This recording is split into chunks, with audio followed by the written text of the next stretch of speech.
اے تمام انسانوں ہم نے تم سب کو پیدا کیا۔ پاک بھارت معاملے میں ایک بات اور عرض کرنا چاہتا ہوں، آپ میں سے بہت سے حضرات کے علم میں ہے، تقریباً 2 ماہ قبل میں ہسپانیہ گیا تھا، قرطبہ اور غرناطہ اور ہسپانیہ کے اور بہت سے شہروں کی سیر کی۔ غرناطہ بھی دیکھا میری آنکھوں نے، لیکن تسکین مسافر نہ سفر میں نہ حضر میں۔ ہسپانیہ کے سود مسلمان کا امیر ہے، مانند حرم پاک ہے تو میری نظر میں۔ لیکن ذرا نوٹ کیجئے، وہ ملک جس میں 800 برس تک مسلمانوں نے حکومت کی،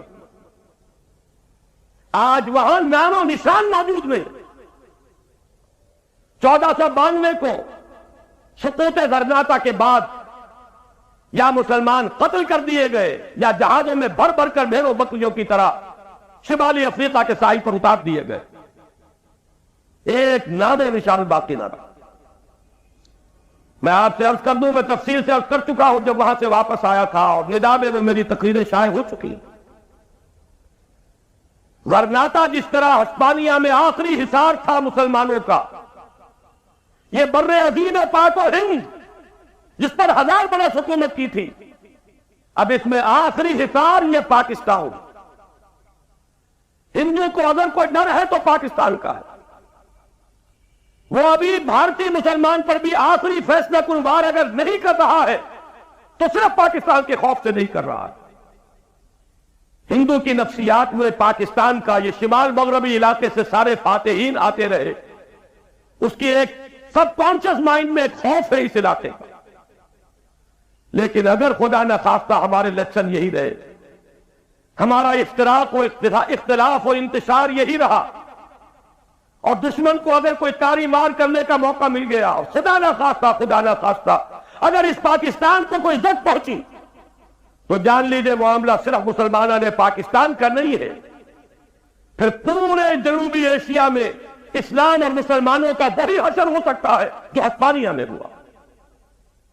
جو بھی ہندوستان کی تاریخ پر نگاہ رکھتا ہے، مہاراشٹر کے علاقے سے تیسری مرتبہ وہ قوتیں ابھری ہیں۔ سب سے پہلے شیواجی ابھرا تھا ہندوستان سے مسلمانوں کو ختم کرنے کے لیے۔ آپ کو یاد ہے 25 برس لگے تھے اورنگزیب عالمگیر کو رحمہ اللہ شیواجی کی قوت کو توڑنے کے لیے۔ شہنشاہ ہند پورے 25 برس جنوبی ہند کے اندر مصروف پیکار رہا، دہلی آنا نصیب نہیں ہوا، وہی دفن ہوا۔ لیکن قوت پھر بھی پوری طرح ٹوٹی نہیں۔ اورنگزیب کی وفات کے کل 20 صدی بعد پھر وہ طوفان اٹھا اسی علاقے سے۔ میں ذکر کر چکا ہوں، اس وقت ایک درویش موجود تھا، شاہ ولی اللہ دہلوی نامی، جس نے جائزہ لے لیا، جس کا ہاتھ حالات کے نبض پر تھا، اور اس نے احمد شاہ ابدالی کو بلایا۔ پانی پت کی تیسری جنگ میں مرہٹہ قوت کی کمر ٹوٹ گئی۔ اس کے بعد نوٹ کیجئے، وہی علاقہ ہے جہاں RSS قائم ہوئی، وہی علاقہ ہے جہاں شیو سینا ہے، وہی علاقہ ہے جہاں سے قیادت BJP کی، وہی علاقہ ہے جہاں سے وشوا ہندو پریشد کی قیادت ہے، اور وہی علاقہ ہے جو قیادت کر رہا ہے اس تحریک کی کہ اس جنوبی ایشیا سے اسلام اور مسلمانوں کو ختم کر دیا۔